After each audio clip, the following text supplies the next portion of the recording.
पड़ोसी मुल्क में चल रही साजिशों ने अब सारी हदें पार कर दी हैं। एक तरफ ढाका की सड़कों पर फिलिस्तीन और पाकिस्तान के झंडे एक साथ लहराए जा रहे हैं, तो दूसरी तरफ भारत के कश्मीर को आजाद कराने के जहरीले नारे लगाए जा रहे हैं। ये अब कोई सामान्य विरोध प्रदर्शन नहीं रहा, बल्कि भारत की सुरक्षा और संप्रभुता पर सीधा हमला है। जिस बांग्लादेश को भारत ने अपने जवानों की शहादत देकर बनाया था, आज वही बांग्लादेश भारत की पीठ में खंजर घोंपने की तैयारी कर रहा है। लेकिन अब पानी सिर से ऊपर जा चुका है। भारत के ही एक ऐसे शख्स ने, जो राजनीति में भले ही प्रधानमंत्री मोदी का विरोधी हो, लेकिन देश की सुरक्षा के मुद्दे पर एक ऐसा ब्लूप्रिंट सामने रख दिया है जिसे सुनकर ढाका से लेकर रावलपिंडी तक सन्नाटा पसर गया है। ये शख्स कोई और नहीं बल्कि त्रिपुरा के वो महाराजा हैं जिनकी एक ललकार पर पूरा नॉर्थ ईस्ट खड़ा हो जाता है। उन्होंने साफ कर दिया है कि अगर दिल्ली इशारा कर दे तो बांग्लादेश के हाई कमिश्नर को 20 मिनट में बोरिया बिस्तर समेटकर वापस भेज दिया जाएगा। आखिर कौन है वो शख्स जिसने बांग्लादेश के टुकड़े करने का ऐलान कर दिया है? क्या है छठगांव को लेकर वो पुराना इतिहास जो अब बांग्लादेश के लिए काल बनने वाला है? और कैसे बिना सेना भेजे ही इस पड़ोसी को उसकी औकात याद दिलाई जा सकती है?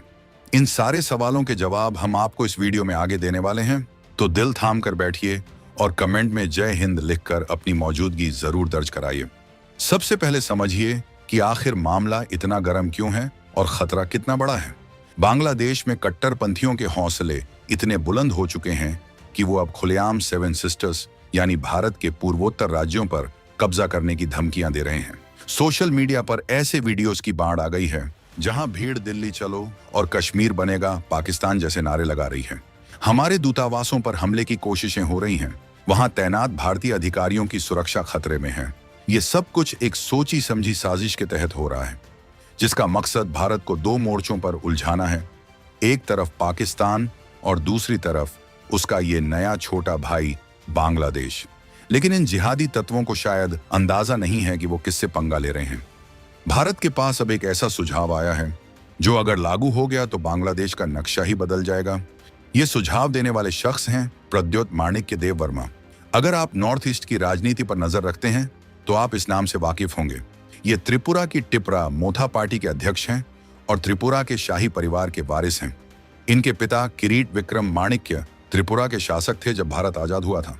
प्रद्योत माणिक्य वो शख्स हैं जो आमतौर पर बीजेपी की स्थानीय राजनीति के खिलाफ खड़े रहते हैं, आदिवासियों के अधिकारों की बात करते हैं। लेकिन जब बात देश की आई, जब बात तिरंगे की आई, तो इस महाराजा ने सारी राजनीतिक दुश्मनी को ताक पर रख दिया।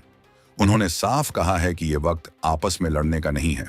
चाहे बीजेपी हो, कांग्रेस हो या उनकी अपनी पार्टी टिपरा मोथा, सबको मिलकर बांग्लादेश को ऐसा सबक सिखाना होगा जो उनकी आने वाली नस्लें याद रखें। उन्होंने जो प्लान बताया है वो इतना खतरनाक और सटीक है कि उसे सुनकर बांग्लादेशी सरकार के पसीने छूट रहे हैं। प्रद्योत माणिक्य ने जो सबसे बड़ा दांव खेला है वो है चटगांव का। आपको बता दें कि चटगांव बांग्लादेश का वो हिस्सा है जो पहाड़ों और जंगलों से घिरा है और जिसकी सीमाएं भारत के त्रिपुरा और मिजोरम से लगती हैं। इतिहास गवाह है कि 1947 में जब बंटवारा हुआ था, तब चटगांव के लोगों ने, वहां की जनजातियों ने पाकिस्तान के साथ जाने से साफ इनकार कर दिया था। वहां रहने वाले चकमा, गारो और त्रिपुरी आदिवासियों ने भारतीय तिरंगा फहराया था और भारत में शामिल होने की गुहार लगाई थी। लेकिन उस वक्त की गलतियों के कारण यह हिस्सा पूर्वी पाकिस्तान अब बांग्लादेश में चला गया। प्रद्योत माणिक्य ने उसी दुखती रग पर हाथ रख दिया है। उन्होंने याद दिलाया है कि कैसे बांग्लादेश की केयरटेकर सरकार के मुखिया मोहम्मद यूनुस ने चीन में बैठकर भारत के सिलीगुड़ी कॉरिडोर यानी चिकन नेक को काटने की बात की थी। यूनुस का कहना था कि अगर वो इस कॉरिडोर को काट दें तो पूरा नॉर्थ ईस्ट भारत से अलग हो जाएगा और चीन को बंगाल की खाड़ी तक रास्ता मिल जाएगा। इस पर पलटवार करते हुए प्रद्योत माणिक्य ने कहा है, अगर तुम हमारा चिकन नेक काटने की बात करोगे तो हम तुम्हारा पूरा चटगांव ही तुमसे अलग कर देंगे। ये कोई हवाई बात नहीं है। चटगांव में आज भी वो आदिवासी समुदाय बड़ी संख्या में मौजूद हैं जो बांग्लादेशी सरकार के अत्याचारों से तंग आ चुके हैं। वहां आए दिन बौद्ध मठों को तोड़ा जाता है, हिंदू मंदिरों को निशाना बनाया जाता है और जबरन धर्म परिवर्तन कराया जाता है। प्रद्योत माणिक्य का कहना है कि चटगांव के लोग आज भी भारत की तरफ उम्मीद भरी नजरों से देख रहे हैं। अगर भारत सरकार थोड़ी सी भी मदद कर दे थोड़ा सा भी रणनीतिक समर्थन दे दे तो चटगांव को बांग्लादेश से टूटकर अलग होने में ज्यादा वक्त नहीं लगेगा। और अगर चटगांव गया तो बांग्लादेश के पास न तो कोई बड़ा बंदरगाह बचेगा और न ही उसकी अर्थव्यवस्था जिंदा रह पाएगी। ये वो मास्टर स्ट्रोक है जो चीन और पाकिस्तान दोनों की बोलती बंद कर सकता है। लेकिन प्रद्योत माणिक्य का गुस्सा सिर्फ जमीन के टुकड़ों तक सीमित नहीं है। उन्होंने बांग्लादेश के उन दोगले लोगों की भी पोल खोल दी है जो भारत का खाते हैं और भारत को ही आंखें दिखाते हैं। उन्होंने बहुत ही तीखे शब्दों में कहा है कि बांग्लादेश से हजारों लोग हर साल इलाज कराने भारत आते हैं। हमारे एम्स में, हमारे बड़े अस्पतालों में उन्हें वीआईपी ट्रीटमेंट मिलता है। उनके बच्चे हमारे विश्वविद्यालयों में पढ़ने आते हैं। हम उन्हें स्कॉलरशिप देते हैं, रहने की जगह देते हैं और बदले में हमें क्या मिलता है? गालियां। प्रद्योत ने एक वाक्य का जिक्र करते हुए बताया कि कैसे बांग्लादेशी लोग सोशल मीडिया पर भारतीयों का मजाक उड़ाते हैं। कहते हैं ये गोमूत्र पीने वाले हैं, हम इन्हें गाय का मांस खिलाएंगे। प्रद्योत माणिक्य ने भारत सरकार से सीधा सवाल पूछा है, आखिर हम ये सब क्यों बर्दाश्त कर रहे हैं?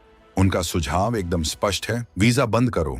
जी हाँ, उन्होंने मांग की है कि बांग्लादेशियों का मेडिकल वीजा, स्टूडेंट वीजा और टूरिस्ट वीजा तत्काल प्रभाव से रद्द कर दिया जाए।